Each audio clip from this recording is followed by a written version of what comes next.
1 Coríntios, capítulo de número 13, versículos 4 a 7.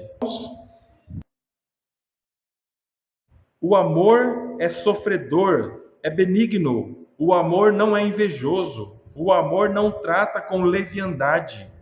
Não se ensoberbece. Não se porta com indecência. Não busca os seus interesses. Não se irrita. Não suspeita mal. Não folga com a injustiça, mas folga com a verdade. Tudo sofre, tudo crê, tudo espera, tudo suporta. Senhor Jesus, mais uma vez me coloco diante de Ti em oração, Pai, para te suplicar por misericórdia e graça. Nos ajuda, Senhor, a tratar deste tema, Senhor. Nos ajuda a falar sobre ele, ó Deus, de maneira, ó Pai, que o Teu Espírito esteja entre nós, nos guiando, Pai, e conduzindo, Pai, este momento de estudo da Tua Palavra. É o que eu te peço, Senhor, e agradeço, em nome de Jesus. Amém. Nós começamos no domingo passado a tratar dos versículos 1 ao versículo 3 dessa passagem de Coríntios. E Paulo está tratando aqui do amor ágape, que é o amor de Deus. O amor de Deus é o amor ágape, é uma palavra que significa sacrifício. O amor de Deus é um amor sacrificial. E o contexto dessa passagem, deste capítulo, do capítulo anterior e do próximo também, nós temos aqui a igreja de Corinto num grande problema espiritual. Mas aparentemente eles estavam super bem espiritualmente. Porque os irmãos tinham muitos dons. Um tinha o dom de línguas, outro tinha o dom de profecia, outro tinha o dom de interpretação de línguas, outros tinham dons de compreender os mistérios da palavra e assim por diante. E eles estavam, irmãos, numa disputa para saber quem tinha os melhores dons. E o apóstolo Paulo, ao ser informado a respeito desses problemas, o que ele faz? Coloca esse tema do amor de Deus bem no meio dessa confusão. Porque, irmãos, eles estavam se esquecendo do principal dom, que é o dom do amor. E muitas vezes a igreja acaba passando por isso. As pessoas se concentram tanto na busca de dons, em buscar ser quem vai ser o melhor na igreja, que acaba esquecendo do principal dom que vai marcar a vida cristã. Nós somos reconhecidos pelo amor com que nós amamos uns aos outros. Assim Jesus disse e nos ensinou. Nós seríamos marcados e reconhecidos pelo amor. Ele nem menciona dons e outras coisas, embora isso é citado também. Mas a principal coisa, o fundamento de tudo na vida cristã é o amor. Na verdade, irmãos, o amor é o fundamento completo dos mandamentos de Deus. O próprio Senhor Jesus resume mandamentos em 2. Todos conhecem: amar a Deus sobre todas as coisas e ao próximo como a ti mesmo. Então o amor, ele permeia as Escrituras. O amor é o tema mais abundante na palavra de Deus. E nós temos aqui agora do versículo 4 a 7, Paulo falando das características do amor de Deus. Primeiro ele fala da superioridade. Sem o amor não adianta você falar em línguas, e não estou falando dessas línguas que se falam em igrejas pentecostais ou carismáticas. Era literalmente o dom de falar inglês sem você ter nunca estudado. E o dom de profecias. Não adianta você ter esses dons e você isso não está baseado no amor. Não adianta a pessoa ser muito sábia, conhecer todos os mistérios. Paulo vai falar em relação ao dom de línguas, que é a mesma coisa que o sino lá tocando algo sem sentido. Não vai adiantar nada. Paulo ainda vai além disso, ele fala, não adianta, você pode pegar todos os teus bens e doar. Você pode pegar o teu corpo e fazer um picadinho dele. Se não tiver amor, não adianta nada, não tem proveito nenhum. Paulo não está descartando os dons aqui. Mas Paulo está colocando bem no meio desses dons, o dom principal, fundamental, que depois que a gente for terminar hoje o versículo 7, do versículo 8 ao versículo 13, nós vamos estudar, no próximo domingo, Paulo falando sobre como os demais dons vão passando. Tanto que os primeiros dons eles encerraram no primeiro século. Dom de línguas não existe mais hoje. Uma pessoa com dom de línguas. Eles foram acabando desde o primeiro século, mas outros dons continuam. No entanto, esses dons vão passar, mas existe um que vai durar eternamente, que é o dom do amor. Por isso, irmãos, nós vamos olhar hoje para essas características do amor ágape, do amor sacrificial, que é o amor de Deus, porque, como eu disse, Deus, ele nos amou. Nós estamos aqui porque ele nos amou, senão a gente não estaria. O amor de Deus, ele é derramado em nós por meio do Espírito. Romanos 5:5.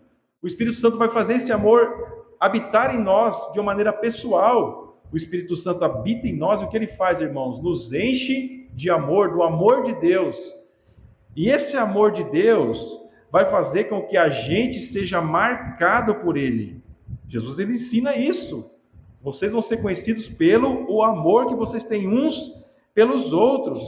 Então, o que nós vamos fazer hoje, irmãos? Nós vamos descrever biblicamente, por meio dessa passagem, como que é o amor ágape, como que é o amor de Deus.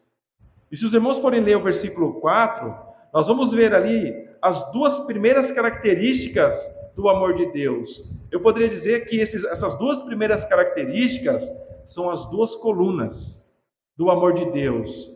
E a primeira coisa que ele diz sobre o amor ágape é que ele é sofredor.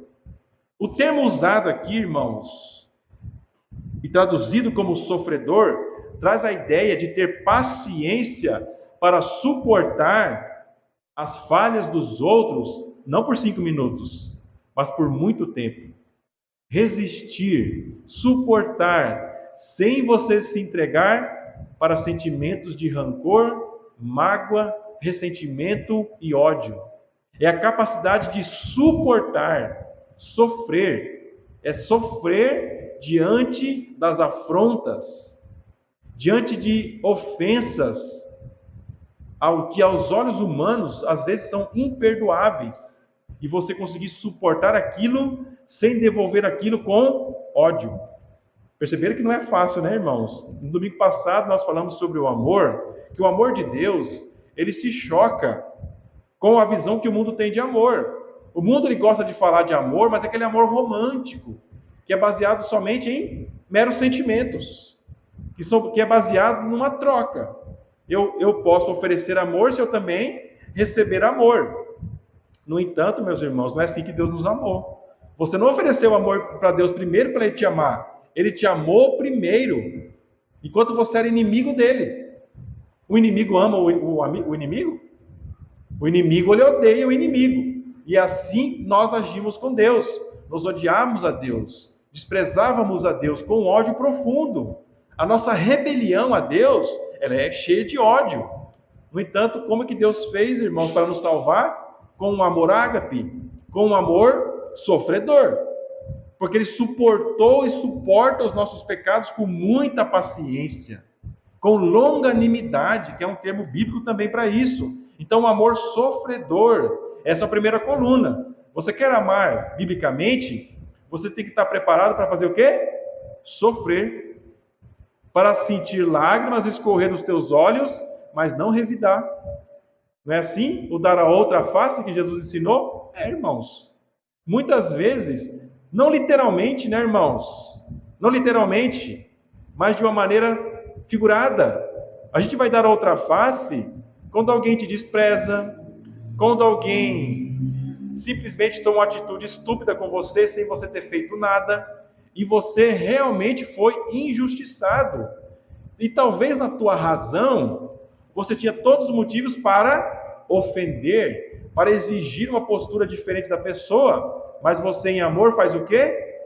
Suporta, com muito sofrimento. Nós vamos falar um pouco mais sobre isso e descrever melhor como isso funciona. Uma outra coluna desse amor é que ele é benigno. Essa palavra benigno indica uma bondade ativa, não simplesmente sofrer. Quer dizer então que o amor é só sofrer? Só sofrer não é amor. Porque um outro lado do amor é o quê? O amor é benigno. Vamos pensar, irmãos. Aqui, o apóstolo Paulo, ele trabalha muito com contrastes. Imagina o que é contraste? Um preto e branco. Então ele descreve que o amor é sofredor, vamos imaginar um preto, uma cor preta. O amor é benigno, é o oposto. O amor ele vai te botar para trabalhar, para servir. como Jesus agia aqui na terra, irmãos? Ele ficou sentado, filosofando sobre o amor, ou ele foi lá e meteu a mão na massa? Meteu a mão na massa, ele foi trabalhar, desde muito novo, pequenininho, ele já tinha que trabalhar para ajudar a sustentar a sua família. Isso é amor. Nada se fala na Bíblia sobre esse período da vida de Jesus, mas nós sabemos que da sua infância até chegar aos 30, Jesus trabalhou muito, numa profissão que misturava carpintaria com pedreiro. Então, Jesus era um homem de calo nas mãos, e ele expressou o amor dele como nós homens somos chamados a expressar, com muito trabalho, um amor benigno, um amor que trabalha, que tem calo nas mãos, que se afadiga nos trabalhos. Muitas vezes, irmãos, quando a gente pensa no amor benigno, a nossa sociedade, irmãos, se os irmãos me permitem falar, é uma sociedade cheia de frescura. É uma sociedade molenga, onde o amor só fica no discurso. Mas não é assim, irmãos, que homens amam e que mulheres amam, e que cristãos amam. Cristãos amam com trabalho duro, resistindo, sofrendo e trabalhando, servindo as necessidades de outras pessoas. Como que uma mãe ama dentro de casa? Simplesmente falando que ama as crianças? Trabalhando incansavelmente, dia e noite. Não é assim, irmãs? Que é dentro da rotina de uma mãe dentro de casa? O teu amor está ali, muitas vezes, sem você falar, eu te amo. Você não tem tempo para falar isso. Porque você está fazendo o quê? Trocando fralda, fazendo almoço, preparando uma janta, dando uma bronca numa criança, botando para dormir. Então, nós homens trabalhando, acordando de madrugada, indo dormir tarde, trabalhando às vezes de sol a sol, todos os dias, para trazer a provisão com muito sacrifício para dentro de casa. E assim poderíamos falar vários e vários exemplos do amor benigno. Só que vamos pensar aqui nos contrastes também, né? Em relação a ser um amor benigno. O amor benigno não é um amor maligno. Malignidade é o contrário de benignidade. O que é coisa maligna? Imagina que você é muito ativo nas coisas que você faz, mas você é um assaltante. Você acha que um bandido não trabalha, não? Você acha que tem folga? Trabalha muito. Mas é benigno o que ele faz? É maligno. Então não adianta simplesmente você ser ativo no que você faz. Você tem que ser benigno ou fazer coisas boas. Vamos pensar no que o apóstolo Paulo faz. No contexto aqui da igreja do primeiro século, muitos espertões, o que eles fizeram? Eles não trabalhavam lá no mundo, eles eram ladrões, davam golpes, eram espertões, os malandros que viviam nas cidades. Já tinham cidades grandes naquela época, Corinto, inclusive, era uma cidade muito grande. Então, eles perceberam um grupo se reunindo, e eles perceberam que aquelas pessoas tinham um coração muito aberto para ajudar ao próximo. Opa, é aqui mesmo que eu vou entrar. E começaram a fazer o quê? Com a desculpa de pregar, de ser evangelista e fazer o trabalho missionário, eles queriam fazer aquilo para transformar aquilo numa fonte de renda. E o apóstolo Paulo disse: aquele que roubava, não roube mais, mas faça com a mão aquilo que é bom. O que ele quis dizer com isso? Agora você tem que se dedicar ao amor, fazendo com a mão aquilo que é justo e honesto. Se você era um preguiçoso que não trabalhava, agora você tem que trabalhar. Mas não é fazendo coisa errada e nem manipulando e nem tentando tirar vantagem de ninguém, mas de maneira honesta. Então, com calo nas mãos. Esperar 30 dias para receber um salário, que às vezes é curto. No entanto, às vezes é melhor você ter um salário pequeno e curto do que você ganhar muito dinheiro e passar certas cargas por aí e ser preso. Trazer vergonha para você mesmo, desonra para você mesmo, para a tua família, para os teus filhos, que talvez vão ver você passar aí 8 anos dentro de uma cadeia. Não é assim, irmãos? Então nós temos que tentar entender a palavra de uma maneira muito prática. Porque senão, irmãos, a gente vai ficar falando de amor aqui, uma conversa fiada que não vai resolver nada na nossa vida. O amor, tanto ele é sofredor, para suportar ofensas, humilhações, rejeições, desprezos, como ele é um amor que tem calo nas mãos, é um amor benigno. E também um amor que é honesto. Então essa conversa, eu amo muito as mulheres, eu troco a hora que eu quero. Troco de carro, assim que se eu não sinto mais nada por a pessoa, eu vou procurar outro amor. Isso não é um amor benigno, irmãos. Esse é um amor maligno. Porque o amor verdadeiro, ele suporta. É um amor que permanece. Ele não está baseado em meros sentimentos que vêm e vão, que passam, mas em coisas que são duradouras. O contexto da igreja de Corinto qual que era? As pessoas estavam disputando quem era o melhor da boca, quem era o bonzão. E Paulo vem falar, vocês não estão sendo nem sofredores e nem benignos. Vocês estão procurando orgulhosamente a melhor posição entre os homens. E isso não é o amor de Deus, não existe amor nessas coisas. Jesus, mesmo sofrendo abusos e injustiças, ele orou por aqueles que o perseguiam. É assim que Jesus dá o exemplo para nós, irmãos. Estevão também, enquanto era apedrejado, ele orava e pedia para que Deus perdoasse aqueles homens. O amor, ele é sofredor, irmãos. É um amor que muitas vezes não é reconhecido. Quando você, na tua vida, fizer algo para alguém, se dedicar a alguém para o bem de uma pessoa, e aquela pessoa não reconhecer o que você fez, você não deve ficar magoado. Sabe por quê, irmãos? Deus está te dando a oportunidade de praticar o amor verdadeiro. No outro contexto, você não iria praticar. Exatamente porque aquela pessoa não reconheceu o teu esforço, a tua dedicação, é que você vai poder exercitar o quê? O amor ágape, que é sofredor e benigno, assim como Jesus. Jesus, por meio do seu sofrimento aqui na terra e do que ele fez intensamente, é que nós sabemos que ele nos amou como nenhum outro homem nos amou. Se você ler os evangelhos, se você quiser ler o livro de Marcos, e você for ler do começo ao fim, todos os capítulos, sabe o que vai acontecer com você? Você vai perder o fôlego, você vai ficar cansado, porque a impressão que dá é que Jesus nem dormia, de tanto que ele trabalhava. Então Jesus, ele se sacrificava abundantemente, irmãos, para praticar o amor dele por nós. E assim nós somos chamados a também, irmãos, viver. Quem cresce no amor verdadeiro, irmãos, não tem tempo para ficar se lamentando, sofrendo pelo que as pessoas fizeram com ela. Embora ela vai sofrer com isso, não quero dizer que não vai, por isso o amor é sofredor, porque ela vai se dedicar, ela vai ficar se concentrando no que as pessoas fizeram ou deixaram de fazer. Ela vai se preocupar em servir, ela vai se preocupar em demonstrar o amor de uma maneira prática. Isso é o que é o amor, são as colunas do amor. Depois que Paulo aponta para essas duas colunas, sabe o que ele faz? Começa a remover. Isso não é amor, isso não é amor, isso não é amor, isso não é amor. Uma vez, eu fui selecionado junto com alguns amigos no exército para fazer a segurança de um presidente. Não muito quisto entre nós, mas era um presidente na época, do Brasil. E tivemos que fazer a segurança daquele homem. E tinha um amigo meu, que ele era muito infantil, sabe? Um amigo nosso. E ele colocou um monte de equipamento nele. Colocou fone, colocou rádio amador. Parecia uma árvore de Natal, de tanto equipamento. Aí o chefe da segurança, o major que veio da equipe presidencial, olhou para aquele cara assim, colocou a mão na cintura. O que é isso, amigo? Não, isso aqui você não precisa, isso aqui você não precisa, isso aqui você joga para lá, isso aqui você não precisa, isso aqui não funciona, isso aqui você não vai necessitar disso. Deixou o cara liso, só com a farda.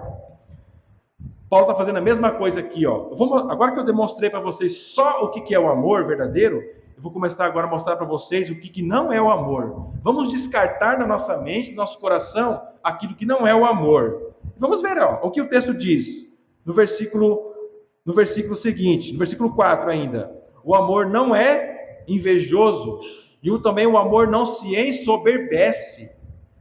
O amor, ele não está enraizado na inveja. E por incrível que pareça, irmãos, tem gente que pensa que inveja é amor. A inveja revela a incapacidade do amor verdadeiro de se comparar ou cobiçar o que pertence ao outro. A gente está num grupo, ou na igreja, ou na escola, ou em qualquer lugar. Se você é marcado por querer ficar comparando o que você tem com o que o outro tem, e ficar com raiva porque a pessoa tem isso e você não tem, ou tem uma habilidade que você não tem, sabe o que você vai ser tentado a fazer? O que os coríntios estavam fazendo. Um puxar o tapete do outro, porque ele não queria ver o outro com um determinado dom que ele não tinha. E a loucura de tudo isso, irmãos, que Paulo vai tratar disso, se os irmãos quiserem ler mais profundamente depois, os dons não eram coisas deles. Que tinha dado dom a eles? O Espírito Santo. Distribuiu de acordo com o que ele queria, de acordo com a necessidade. O que gera, o que acontece quando não tem o amor? Paulo vai falar. Um substituto, um intruso, chamado inveja. A inveja é um intruso que invade, irmãos, o nosso coração quando a gente não tem o verdadeiro amor. A gente não está treinando para crescer no amor. No lugar de você sentir compaixão por uma outra pessoa, se compadecer ou se alegrar com ela, pelo que ela consegue fazer, o que ela tem, você vai alimentar o teu coração cheio de rancor. Vamos pensar no contexto de Jesus Cristo. O que motivou, irmãos, aqueles homens, os fariseus e os saduceus da época de Jesus, a perseguirem a Jesus? A inveja. A impura e simplesmente inveja. Jesus não pegou nenhuma falsa doutrina, eles não conseguiam atacar Jesus, porque Jesus não tinha pregado nada de errado. No entanto, eles arrumaram algum jeito de tentar torcer o que Jesus disse, porque o coração deles estava cheio do quê? Inveja. Por que é importante a gente pensar nisso, irmãos? Porque se a gente não estiver crescendo no amor, você pode negar de pé junto: eu não sou invejoso. Saiba que está aí dentro do teu coração e do meu. Se o teu coração não estiver crescendo no amor ágape, ele vai se encher de inveja. Agora aqui vamos pensar. A inveja é uma coisa que as pessoas admitem? Eu sou invejoso. Alguém consegue admitir? Você conseguiria admitir que você é invejoso? Provavelmente não. Mas vamos raciocinar de acordo com o raciocínio do apóstolo Paulo. Se teu amor não é sofredor e nem benigno, então, meu amigo, se prepare, espere que o que vai ocupar o teu coração é um negócio chamado inveja. O que a inveja leva, irmãos? Não precisa nem aprofundar muita coisa, né? Brigas, problemas, crises, dificuldades que não se resolvem porque não tem um sentido. O que move ali a disputa entre uma pessoa e outra é a mais pura inveja. Uma outra coisa que Paulo vai falar: o amor não se ensoberbece. Ensoberbece o que é, irmãos? Está ligado à palavra soberba. E soberba é o quê? Orgulho. Então, o que é? No amor, não há espaço para o orgulho, para a soberba. Jesus é o Rei da Glória. No entanto, nós lemos na palavra que ele não teve por usurpação ser igual a Deus, mas esvaziou-se a si mesmo, assumindo a forma de um servo, de um escravo. E em amor ele se entregou por nós, se entregou para a cruz, para morrer no nosso lugar. Isso não tem nada a ver com orgulho. O amor que Jesus traz para nós como exemplo, irmãos, não é um amor orgulhoso, que se acha por fazer coisas, se enche de vaidade e orgulho. Pelo contrário, é um amor humilde. Então, irmãos, esse amor que não se ensoberbece é um amor que desempenha a humildade, uma humildade genuína, que não busca exaltação pessoal, mas a elevação do próximo. Jesus também ensina que nós devemos considerar sempre o próximo como maior a nós mesmos. Os apóstolos estavam disputando. Jesus falou: olha, eu estou partindo, hein? Vocês têm que se preparar. Eles foram chorar, ficar triste, se preocupar, como que ia acontecer? Não. Primeira coisa que eles fizeram é procurar saber quem que ia ocupar o lugar de Jesus. Automaticamente, que eles queriam saber: será que vai ser eu que vou ficar aí na posição de Jesus, de autoridade? Jesus corrige eles de que maneira? Não é assim no reino de Deus, porque o maior serve ao menor. E de maneira muito prática, Jesus ensinou isso, lavando os pés dos apóstolos, servindo as pessoas. Paulo nos ensina que o amor não compete nem se vangloria, pois sua fonte é a graça de Deus. Então, lá em casa eu percebo 2 crianças.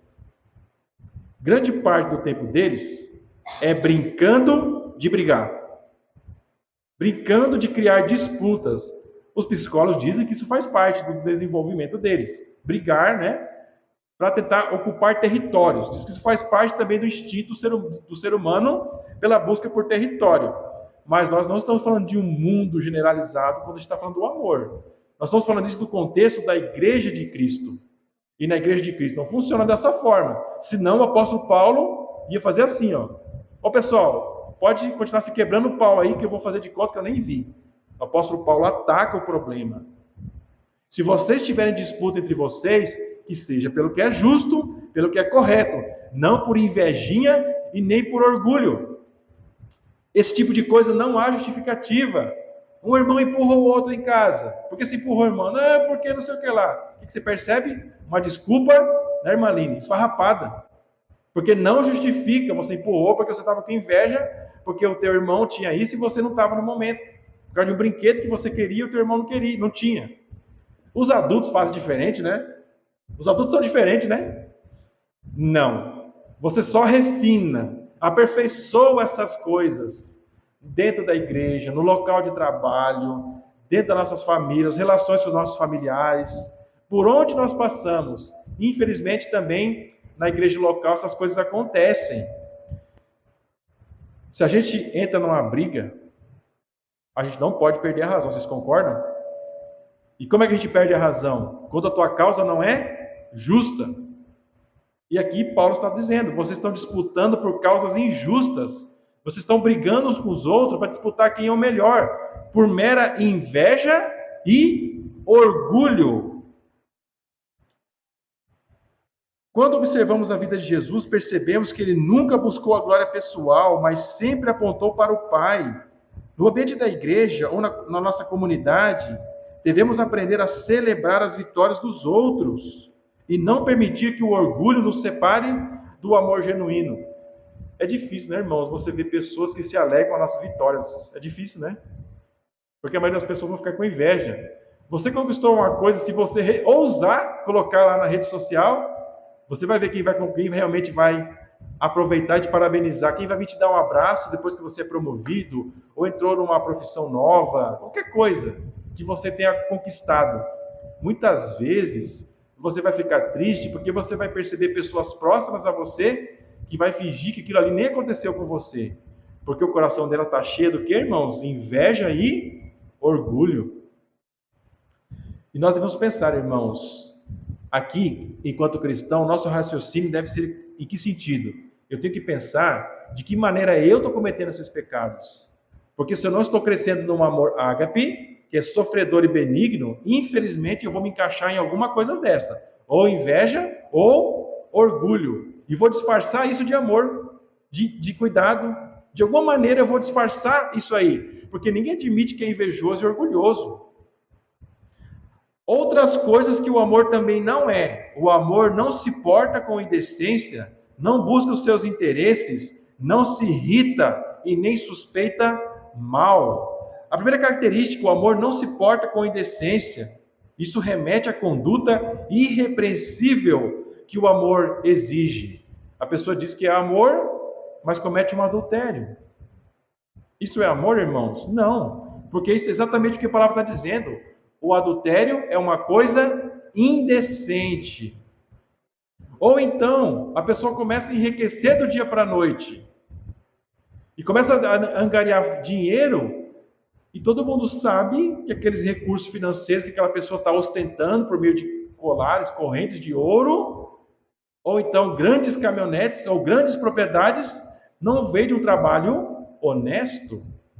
Embora talvez ela possa querer passar a imagem de uma pessoa muito trabalhadora, todo mundo vai perceber, depois que a Polícia Federal bater às 6 horas da manhã na casa dela, que aquilo ali é algo indecente que vai para o noticiário. Isso vai trazer uma vergonha e uma desonra para a família.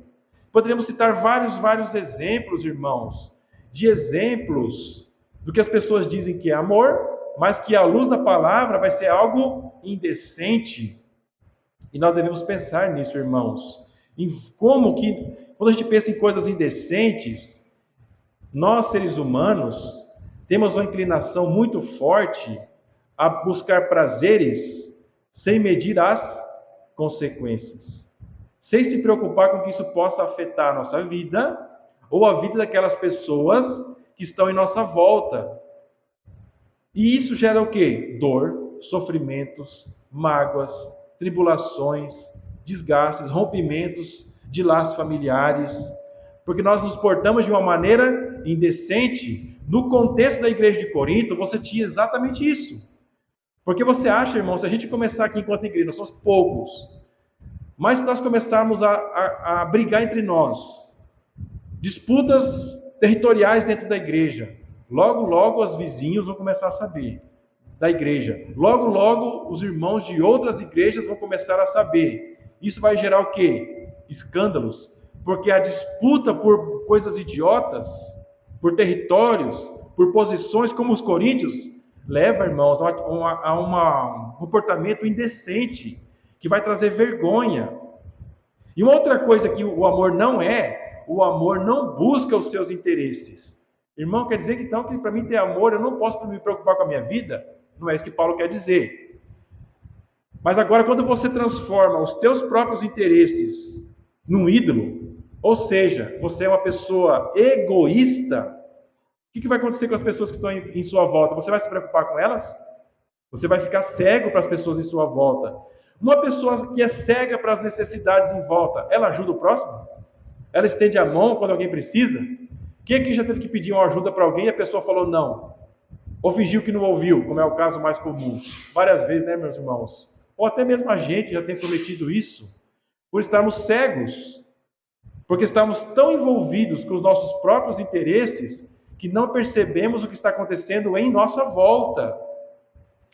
Então, irmãos, o amor aqui, vendo o outro lado, o amor, ele enfatiza o quê? A abnegação, colocando o bem do outro acima do nosso. Vamos olhar para Jesus? Não é assim que Jesus praticou o amor? Colocando os interesses dele em segundo lugar e os nossos interesses em primeiro. O interesse da nossa salvação. Mas é lógico, irmãos, que Jesus reverteu isso para a glória do nome dele. E ele tinha isso sim interesse também em primeiro lugar. Mas para que ele pudesse ter a conquista da glória como filho, cumprir o papel como filho, ele precisou colocar os interesses dele em segundo. Pai, se possível, seja feita a tua vontade, não a minha. Passa de mim este cálice, mas que seja feita a tua vontade. Assim, nós devemos pensar em relação ao amor. Não busca os próprios interesses. Não se irrita. Aí, ponto. É uma ferida, né? É difícil a gente não se irritar, né, meus irmãos? Quer dizer, então, que eu vou virar um ET, pastor? Porque não tem como você botar o pé no mundo, acordar de manhã cedo e já não se irritar, né, com alguma coisa. Nós estamos, às vezes, constantemente irritados. Você ter raiva, irmãos, é um sentimento humano. Vocês concordam? É algo natural do ser humano. Mas qual que é o problema? Vamos entender o contexto da passagem. Quando Paulo fala que o amor não se irrita, o que ele quer dizer, irmãos? Se irritar por causas injustas. Aqui daria só um sermão só para isso. Nós não temos tempo para aprofundar isso. Se alguém está sendo assaltado na rua, uma senhorinha, imagina a irmã Cornélia, está sendo assaltada, e tem aqui o irmão Saulo, que é grande. O irmão Saulo, um exemplo, vê a irmã Cornélia, e ele vê os nóia lá, vê um nóia lá, tentando assaltar a irmã Cornélia, e ele não faz nada e finge que não viu, vai para outra rua. Ele não se irrita com aquela situação. Ele está praticando o amor? Porque ele não se irritou com os assaltantes? Não. Ele deveria se irritar naquele momento, para pegar e dar, no mínimo, um empurrão naqueles caras, não é assim? Se a gente vê, né, uma situação errada e você tem que agir com ira. Mas é uma ira justa, por uma causa justa. Qual que é o problema da ira, irmãos? Você achar que você está perseguindo uma causa justa, mas ela é o quê? Injusta. Alguém não fez uma coisa que você quis naquele exato momento, naquela mesma hora, e você já se julga injustiçado e vai tomar satisfação, vai xingar, vai falar ofensas, proferir ofensas contra a pessoa. Então, irmãos, o amor ele não se porta de maneira irada, por causa de causas injustas. Vamos voltar para o contexto. Você ficar disputando quem tem o melhor cargo é uma coisa justa? Não. É exatamente o que eles estão fazendo. Então não devemos, irmãos, ser marcados pela ira. Nós temos que tomar muito cuidado, irmãos, com a ira. Porque a ira ela vai te deixar cego. E às vezes você vai falar coisas que não tem como voltar mais. A palavra é como a flecha. Enquanto você está segurando ela, está na tua mão. Depois que você soltou, já era. você já não controla mais as consequências do que você falou. Depois que você deu o soco, o empurrão já não está mais no teu alcance. Então, antes, irmãos, de nos entregarmos à ira, o que devemos fazer, irmãos? Pensar no amor. O crente não deve ser marcado pela ira. Na primeira ofensa, na primeira coisa que alguém fala, ela já devolve com ofensas. O cristão não pode ser assim, irmãos. O cristão, às vezes, ele tem que se levantar com coragem para levantar a sua voz energicamente. Jesus fez isso, os apóstolos fizeram. Todo homem e mulher de Deus, uma hora ou outra na vida, de uma maneira enérgica, vai ter que se levantar para tomar atitudes. Como Jesus meteu a bicuda lá nos cambistas no templo. O zelo da tua casa me consome. Pegou o chicote, daqueles caras que estavam fazendo comércio na casa de Deus. Mas o contexto geral do ministério de Jesus foi marcado pelo quê? Pela ira?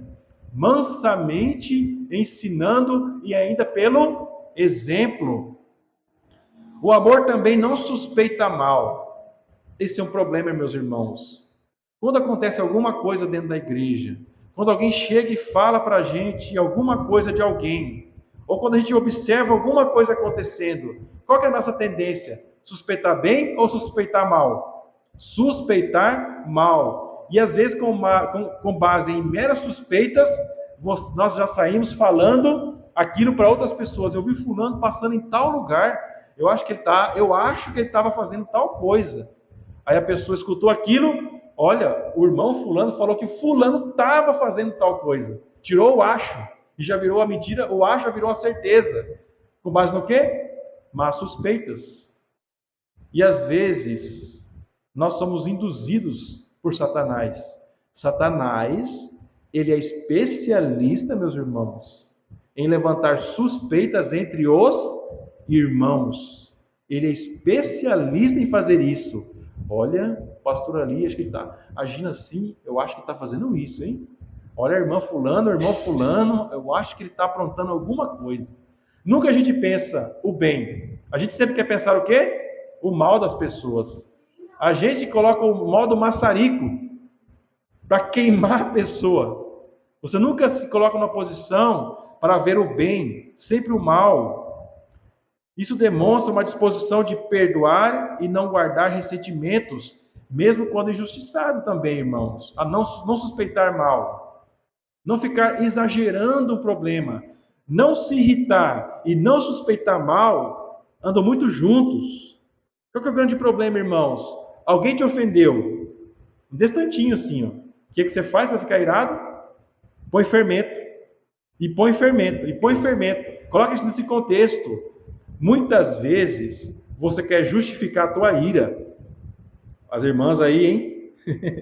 Que são pimentinha aí, hein? Os irmãos também, né?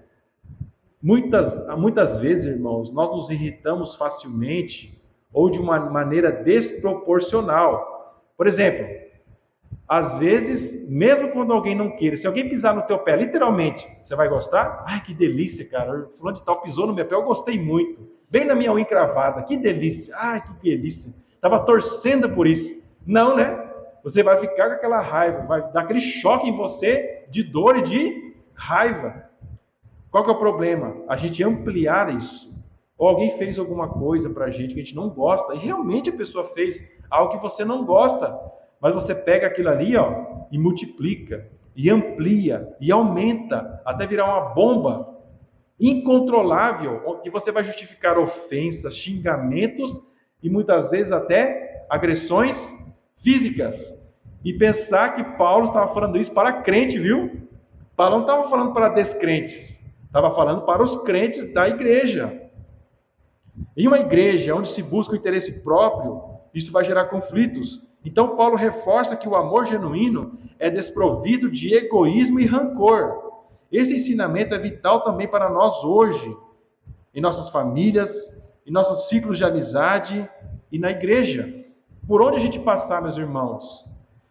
Em resumo, você deve aproveitar as ocasiões onde você é ofendido de alguma forma, irmãos, como uma oportunidade de exercitar o amor. Ore por isso e você vai perceber que Deus vai encher você dessas oportunidades Vai colocar alguém do teu lado que vai te incomodar, que vai fazer uma coisa que você não gosta. Para quê? Para que você aprenda a exercitar o amor.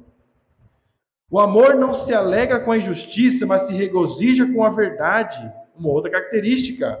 Não se alegra com a injustiça, ou não folga com a injustiça. Isso indica que o amor não compactua com o mal, ou com a conduta que desagrada a Deus.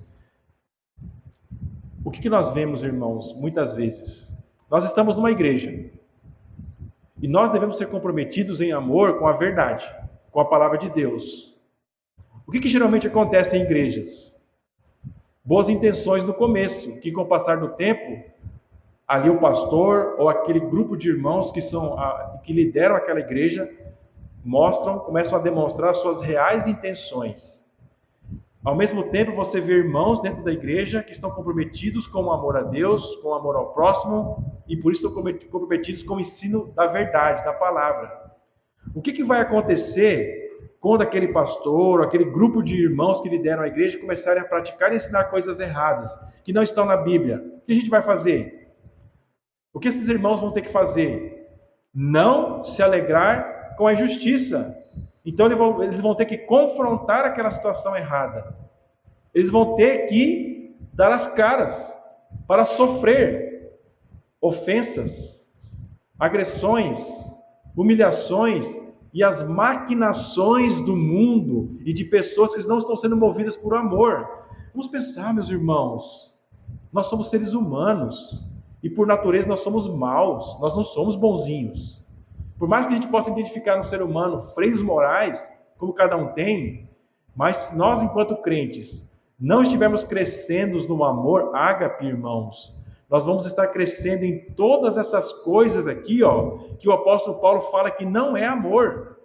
Inveja, orgulho, indecência, egoísmo, irritação, más suspeitas, e você vai ser passivo e indiferente ao que é correto. E um cristão, irmãos, não vai jamais poder usar o amor como a desculpa para fechar os olhos para o que é errado, mesmo dentro de casa. O que é certo, o que é errado. O amor não é como o mundo diz. Mas vocês não pregam amor, por que vocês falam contra tal coisa? Por que vocês não deixam a pessoa que tem uma vida assim assado ser membro da igreja? Porque o nosso amor é comprometido com a verdade. Não com a mentira, não com o engano e não com o pecado. E é exatamente por isso que nós estamos enfrentando situações. A igreja, irmãos, ao longo da história, ela tem sido chamada a praticar o amor em defesa da verdade. E o que isso tem causado? Perseguição, morte, o martírio de muitos cristãos, porque se comprometeram em amor com a verdade, e por isso não vão folgar com a mentira, mas vão se regozijar com a verdade. Um crente, ele se regozija com a verdade.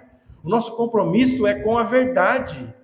E muitas vezes, até, meus irmãos, nós somos chamados a deixar uma igreja que não prega mais a verdade. Porque nós temos amor à palavra, amor à verdade. O amor, tudo sofre, tudo crê, tudo espera e tudo suporta. No versículo 7, observe novamente aqui, Paulo fazendo uma conclusão e retomando o que ele disse no começo. O que ele fala, qual a primeira característica do amor? O amor é sofredor. E aqui, ao concluir o que ele diz, o amor tudo sofre. O amor começa com sofrimento e termina com sofrimento. Olha só, irmãos, o amor, ele é marcado por sofrimento. Vamos pensar, as irmãs que são mais de idade aqui, que já criaram seus filhos, foi com alegria? Foi sentada no sofá que vocês criaram as crianças de vocês? Na maior parte do tempo não foi com sofrimento? Não foi com lágrimas? Não foi com dores de parto, inclusive? Nós, pais, né? Não é com sofrimento, irmãos?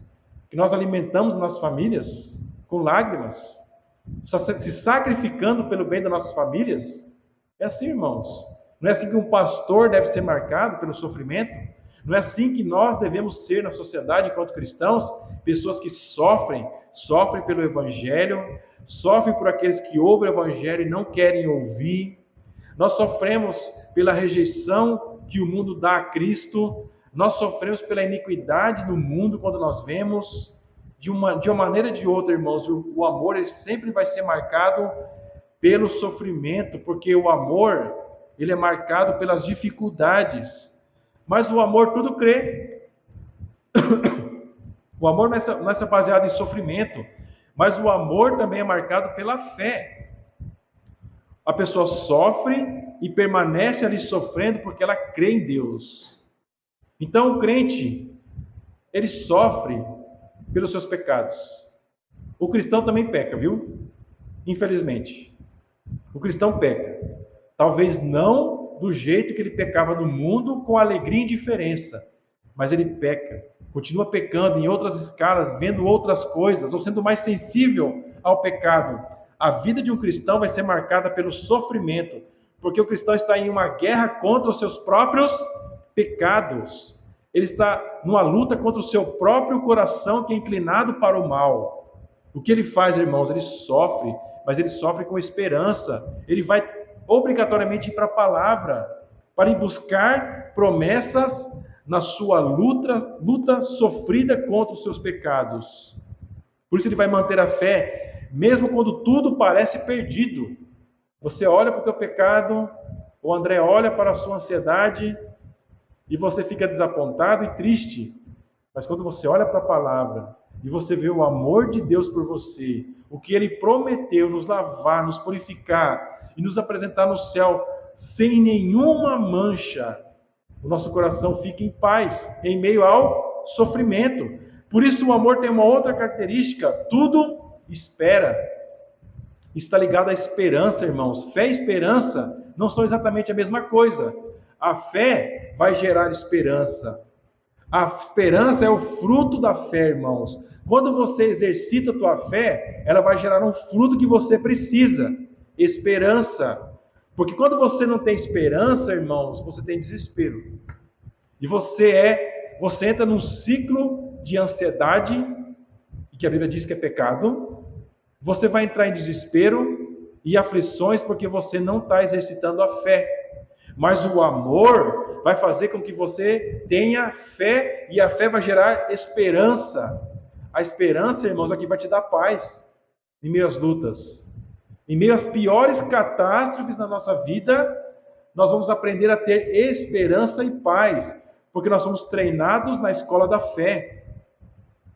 Desemprego, uma doença, um diagnóstico ruim quando chega, alguém que se machuca, um familiar quando falece, crises, pecados que você comete, ou talvez um escândalo que você tenha presenciado ou você mesmo tenha cometido. Se você é um cristão, você vai correr para os pés de Cristo e Cristo vai encher o teu coração de esperança. E por isso, Paulo vai encerrar dizendo que o amor tudo suporta. É aquele marido teimoso que não é cristão, aquele filho que não quer vir para Cristo, aquele neto que não quer seguir a Jesus, ou aquele problema que você tem, ou problema com o passado, ou problema em relação ao futuro, que você não sabe o que vai acontecer. Nós vamos aprender a suportar. Vocês perceberam, irmãos, que a palavra de Deus não te promete livrar da dor e do sofrimento? Ao contrário, ela vai dizer que tudo na nossa vida vai ser marcado pelo sofrimento. Mas é o sofrimento que leva ao desespero? Que leva a você tomar atitudes tolas? Não. É um sofrimento que vai te tornar sábio, que vai te tornar prudente, que vai te tornar alguém que sabe corrigir os próprios erros, que sabe reconhecer os próprios erros, que sabe botar a esperança no lugar certo e não no lugar errado. Nós temos que aprender a colocar a esperança no lugar certo, meus irmãos. Não é no dinheiro, não é em pessoas, não é em relacionamentos, não é em amizades, mas em Cristo.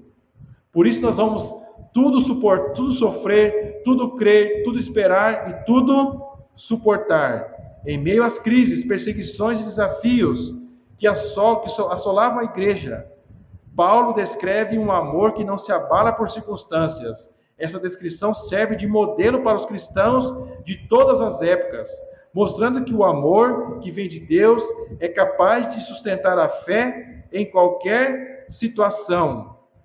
Em qualquer meio, nós vamos aprender a suportar isso.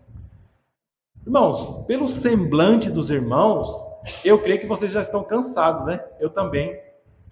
Ao perceber que se fosse colocado para mim uma folha com todos esses requisitos, agora André, faz um checklist aí e tudo que você consegue fazer bem feito em relação ao amor, ia ficar em branco. E eu tinha que entregar um papel em branco e ia tomar 0. Talvez você esteja se sentindo assim como eu, totalmente impotente em relação à prática do amor verdadeiro, porque os outros não é amor, é tudo coisa do Paraguai. É uma pirataria. Aqui, irmãos, é o momento apropriado para olharmos para aquele que cumpriu o amor de Deus de uma maneira perfeita. Quem é esse homem? Jesus Cristo. Nenhum ser humano foi capaz, por suas próprias forças, de viver plenamente esse amor. Todos nós falhamos, mas Jesus Cristo é o único que encarnou perfeitamente o amor ágape. Ele viveu, sofreu e morreu, demonstrando um amor que se doa por completo, mesmo diante das maiores injustiças, como visto na sua oração na cruz, em seu exemplo também de humilhação e serviço. Qual que é o problema, irmãos? Por que nós somos fracos no amor? Por que a gente falha? Porque o amor exige entrega. E nós, o que a gente faz? Nós arrumamos desculpas para não nos entregarmos ao amor. Porque o amor exige entrega. E a entrega envolve o quê? Sacrifício. Eu escuto a minha esposa falando: ser dona de casa é uma coisa muito complicada, porque ninguém vê o que você está fazendo. Não é assim, irmãs? Ninguém vê o que você está passando, ninguém vê as roupas que você passa, ninguém vê a luta que é para você manter uma casa. Ninguém consegue ver, ninguém vê o trabalho de uma mãe, de uma dona de casa. Mas na hora que uma mãe deixa de fazer o que ela tem que fazer, aí todo mundo repara. Mas enquanto ela está fazendo, ninguém vê. As pessoas são cegas, né, para isso. As mesmas pessoas que estão dentro da casa, irmãs, elas não conseguem perceber no dia que vocês não estão. A gente percebe: cadê a Aline? Cadê as coisas? Onde que está tal coisa? Cadê isso? Cadê aquilo? Vai procurar roupa, não acha. Então, irmãos, esse é um exemplo muito prático, né? Citando o exemplo das irmãs, de um amor que nós devemos praticar, mas que nós somos falhos. Nós falhamos no amor, mas Jesus não falhou, irmãos. Jesus, ele não falhou no amor porque ele se entregou completamente, se humilhou completamente, sofreu o que tinha que sofrer em nosso lugar. Isso nos leva, irmãos, para o ponto alto deste sermão. Nós precisamos nos arrepender da nossa autoconfiança, de nos julgarmos bons a nós mesmos. Porque se você, assim como eu, tem que entregar uma folha de checklist em branco, porque você não é perfeito no amor, você precisa de alguém em seu lugar que assim seja, perfeito em amor, e que provou por suas atitudes que amou perfeitamente. Você precisa crer nele como teu substituto, porque Deus, quando for nos julgar, ele vai querer ver um homem assim como o filho dele, e nada menos que isso ele vai aceitar. Qual o problema nosso, irmãos? Nenhum de nós, então, vai poder comparecer perante Deus e poder receber graça e favor, porque nós não conseguimos amar como Deus ama. No entanto, irmãos, nós somos chamados a nos entregar ao amor de Deus, nos entregar ao amor de Cristo, com arrependimento. E se de alguma maneira, irmãos, essas coisas têm marcado a tua vida, inveja, orgulho, a raiva, a ira, o egoísmo, se isso tem marcado a tua existência, você precisa se arrepender disso e buscar em Cristo a esperança para essa forma de vida. Isso vai te levar, irmãos, se você realmente se crer em Cristo e se arrepender dos seus pecados, a você ser capacitado pelo Espírito a praticar o amor verdadeiro. Porque o ser humano, no seu estado natural de pecado, irmãos, a última coisa que ele vai praticar é o amor. Aí realmente, a única coisa que se encaixa é o instinto de sobrevivência, ou os freios morais que Deus coloca sobre o homem, para que a sociedade ainda consiga existir, porque senão já não existiria mais mundo. O homem já seria extinto da terra. Mas o amor que nós estamos aprendendo aqui, irmãos, é um amor refinado. É um amor que é purificado no fogo. Em casa e na família, pratique a paciência e o cuidado genuíno, mesmo quando surgirem conflitos. O amor vai ajudar você, irmãos, a ter serenidade para resolver os conflitos na tua família, os desentendimentos entre os teus filhos, ou o teu desentendimento com o teu esposo ou com a tua esposa, com pessoas que você ama, que convivem com você. A prática do amor vai te ajudar a ter discernimento. E se nós não estivermos crescendo nisso, irmãos, você vai ter só essas armas que os coríntios tinham: inveja, raiva, amargura, egoísmo, cada um buscando seu interesse, cada um buscando ser melhor que o outro. E o que isso leva, irmãos? Solução de conflitos, a paz, justiça, a prosperidade, a alegria verdadeira. É gostoso brigar? É gostoso ficar magoado um com o outro 10 anos? Não falar com o filho, não falar com o irmão, não ficar falar com o parente, porque fez alguma coisa lá não sei quando? Nada disso, irmãos. Isso vai trazer doença para nós, vai trazer enfermidades para o nosso corpo. Então, quando a gente crescer no amor, irmãos, são coisas que até os sábios do mundo estão percebendo, psicólogos, filósofos, que quando a pessoa se dedica ao serviço, ao trabalho, ao sofrimento do trabalho, que é o que a sociedade não quer hoje em dia, é uma sociedade que idolatra o conforto. O que você percebe, irmãos? Os problemas emocionais, fragilidades emocionais se multiplicando. Se você começar a se dedicar ao amor pelos teus filhos, pela tua casa, o que eu estou ganhando não é o suficiente, vou trabalhar de noite, vou fazer hora extra. A maneira como eu estou trabalhando é muito, eu vou reduzir a minha carga horária para que eu possa ter mais tempo com os meus filhos. Eu estou tendo muito pouco tempo de convivência, vou me ajustar, ou trabalhando mais, ou trabalhando menos, ou frequentando mais a igreja, ou indo mais lá, indo mais aqui. Tudo para que eu consiga praticar o amor. O que você vai perceber? Deus confirmando, porque a palavra de Deus diz que Deus confirma os passos do homem bom, não é do homem mau. O que você faz, irmão, Deus vai validar. Talvez para o mundo, minhas irmãs, você ser uma dona de casa, as próprias mulheres vão te discriminar. Mas se você se dedica amorosamente como mãe, como dona de casa, mesmo que você talvez tenha que trabalhar fora por um período, quem que vai te honrar?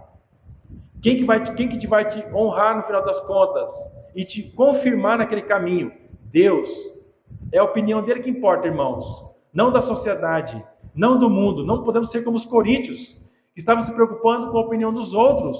Nós temos que nos preocupar com a opinião de Deus e levar ela a sério. E na igreja, nós temos que nos reunir para promover a edificação mútua, evitando a busca por reconhecimento pessoal e exaltando a verdade.